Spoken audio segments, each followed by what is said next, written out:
Good evening. I was here a year ago at this distinguished forum, and at that time we thought that we saw the peak of the events in our region. Little did we know that the last year would also be so important and interesting. Last year, as we were here, I remember that Mr. Panayotopoulos was here also. Now he's the Minister of Defense. Things are changing. The only thing that did not change so much is my Greek, so I still did not improve much, so I still have to speak in English. What do we see now in our wider region? There is, of course, the chairman mentioned it, the Arab Spring. All of us were looking at it with a lot of hope. It looked that there's the people of the Middle East are changing. They want to have a democracy. We are still hoping that this would happen. But the problem is that even now, that some of the leaders that have ruled the Arab countries for so many years, some of them have now, as we know, disappeared. We saw the departure of President Mubarak, the demise of Gaddafi, and so on. But still today, we still cannot see. It's difficult to see a true Arab democracy even now. We still hope to see it in the future, because from our perspective, we would rather deal with democracies than with non-democratic states. But we also see that with the change of regimes in some of the Arab countries, we also see some new dangers, such as extreme Islamists taking over in some of the countries. For instance, Libya, Gaddafi is gone, but only 2 or 3 weeks ago, some people murdered the American ambassador. So the violence certainly is not behind us. And of course, there is the very sad example of Syria, which we all follow daily, and we see the violence and brutality, and we can only watch with so much sadness to watch this situation. Now, we as far as Israel, we are in the middle in a way, but we are spectators.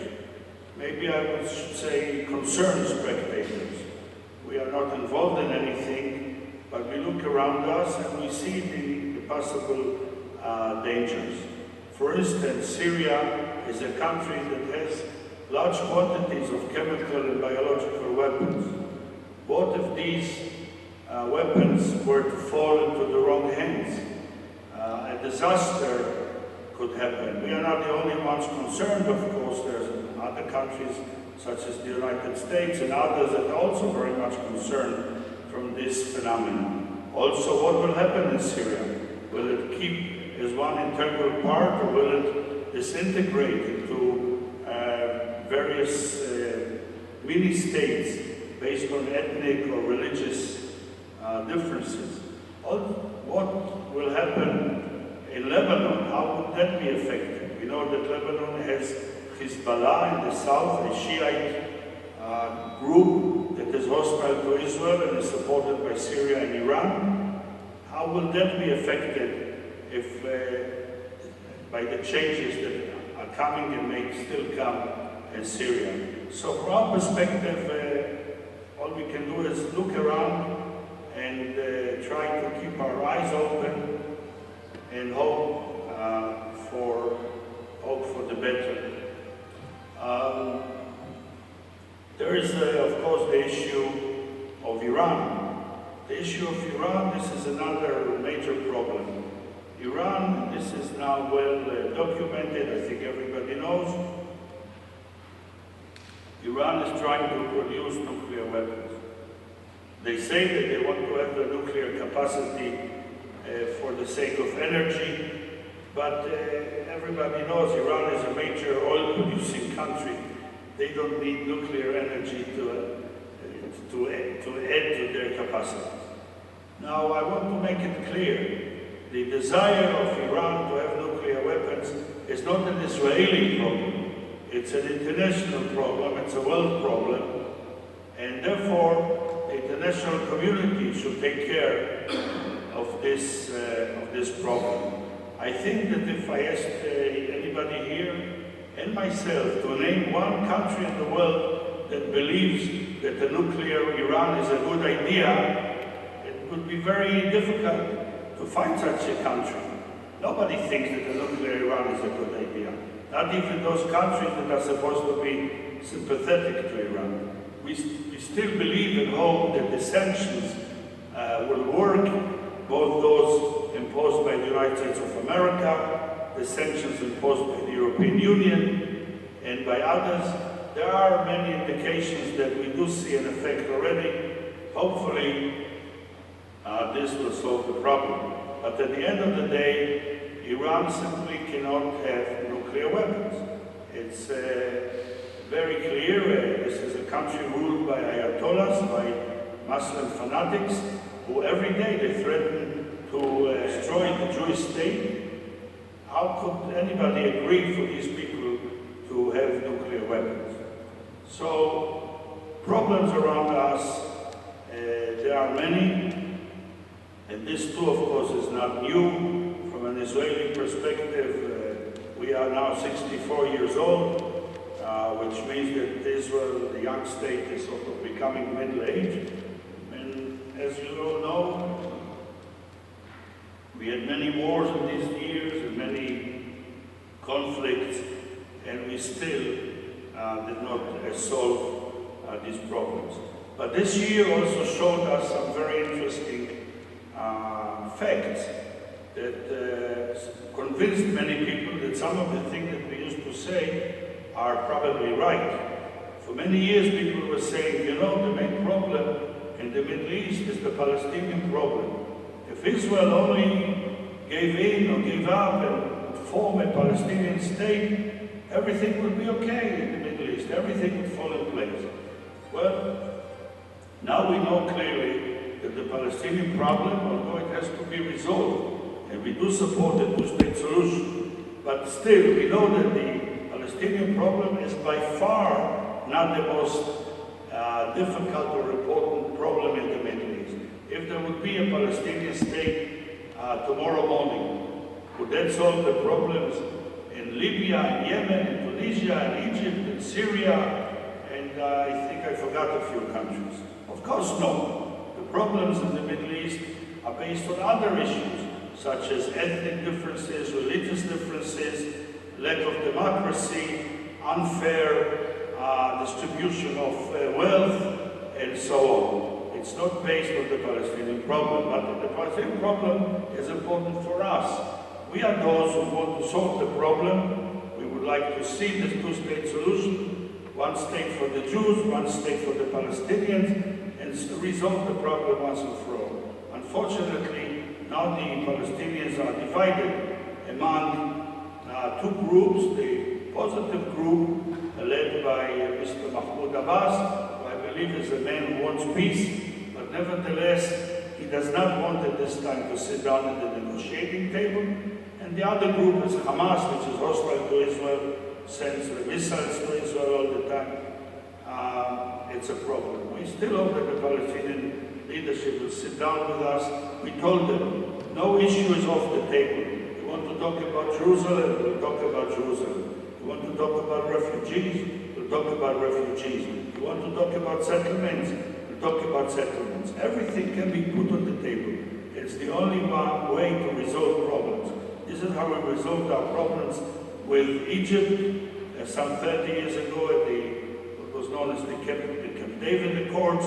This is how we resolved our differences with Jordan. And we have peace with these two countries, including with Egypt, which is the strongest, the largest Arab country, and we wish them well under the leadership of the new president, and we hope that Egypt will continue, as it has, to abide by all the agreements with Israel. It's very important to us, and so far things are there are no any real problems, even although the regime there was changed in a dramatic fashion.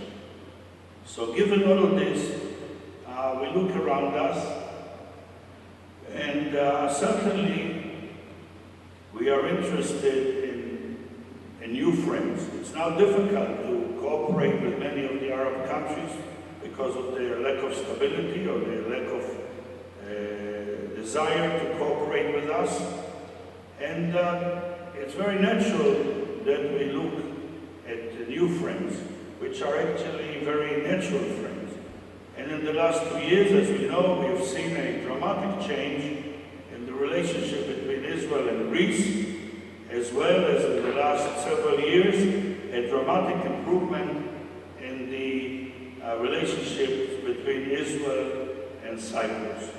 So indeed, we would like to see a triangle of countries, Israel, Greece, Cyprus, which are all connected to each other, live more or less on the same Mediterranean Sea. And we are already seeing good signs of progress among those three countries. As far as we are concerned, we would be very positive to adding even more countries to such an arrangement, such as Romania or Bulgaria, or countries that are very positive vis-à-vis relations with Israel. Now, what are these areas of cooperation between Israel and Greece, Israel and Cyprus, and all the three of us together? We see some very encouraging signs.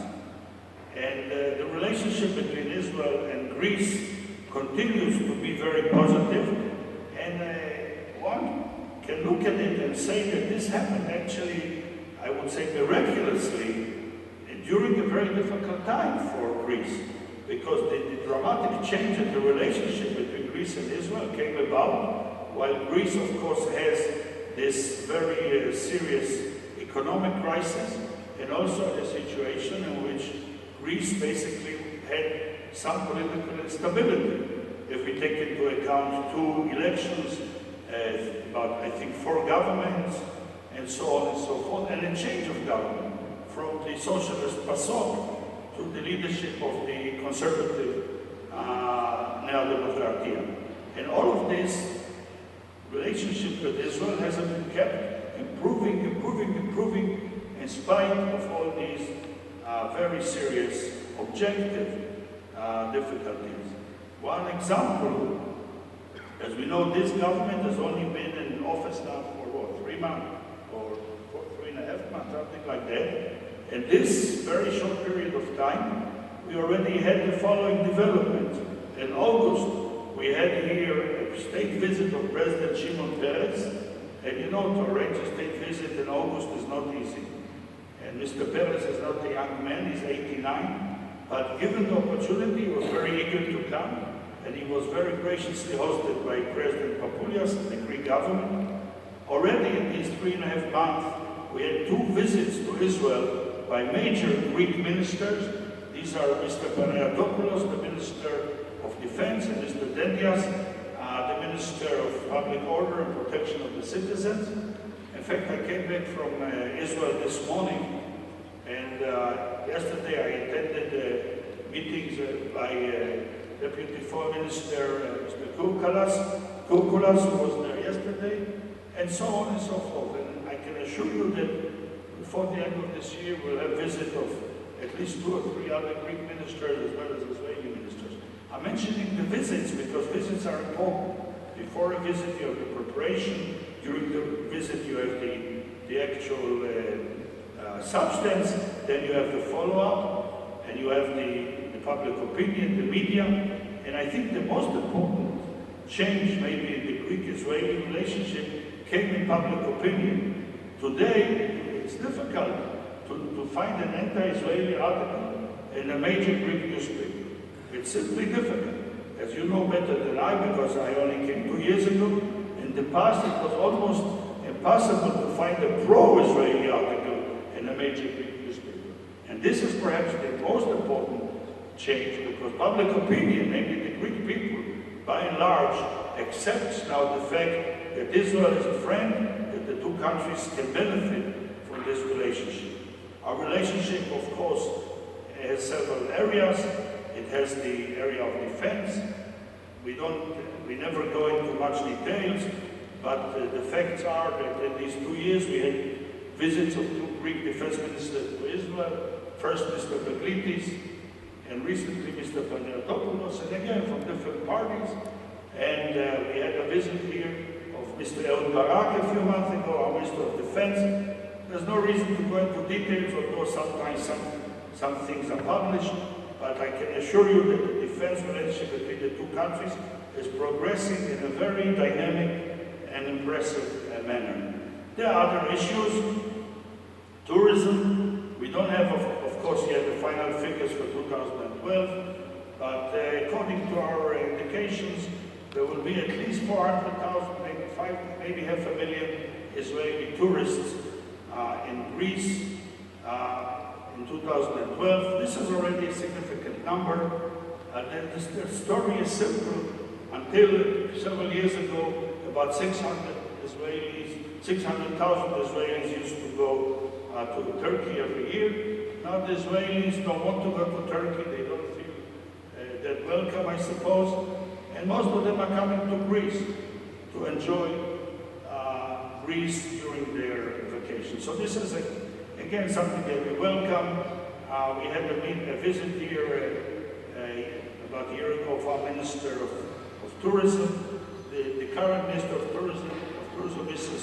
Kefalogianni, will be in Israel in the near future to discuss further cooperation. Now there is the issue that keeps everybody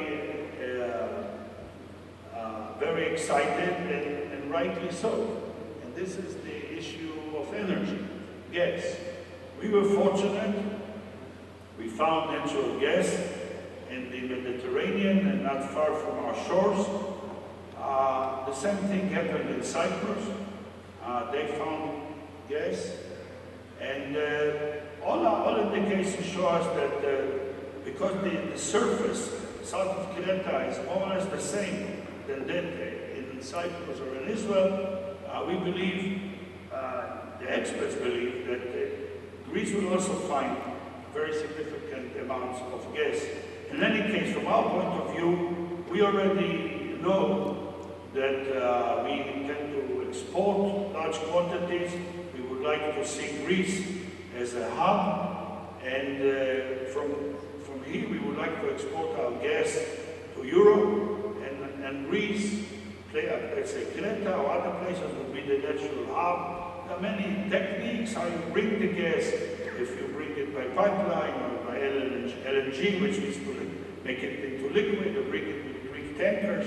There are all kinds of possibilities, and I'm certainly not an expert on the technical side, but this is exciting, and this is clearly an issue that has to involve the 3 countries, namely Israel, Greece, and Cyprus. And in fact, there will be a meeting in Cyprus in November between the 3 ministers of energy of these 3 countries.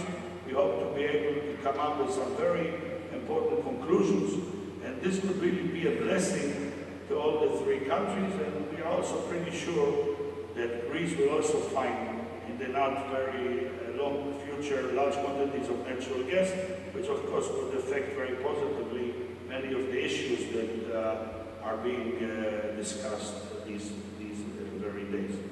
So, to sum up, as we know, the Middle East is still very volatile. We concern spectators. The relationship between Israel and Greece, Israel and Cyprus, and all 3 of them together are improving, continue to improve in a dramatic fashion. And the most latest news from Israel, as I found out last night when I was there, and it's not a secret, we envy Greece, who had 2 elections in the last year, so we also want to have an election. And I can tell you that Prime Minister Netanyahu has called for an early election on January 22nd, because this is how you and we and the other democratic countries do business. We want a renewed mandate or allow somebody else to do whatever the results are. So again, thank you very much for listening to me in English. I cannot promise you that next year I will speak in Greek. I'm sure I will not, although I can more or less read now and understand it. Thank you very much.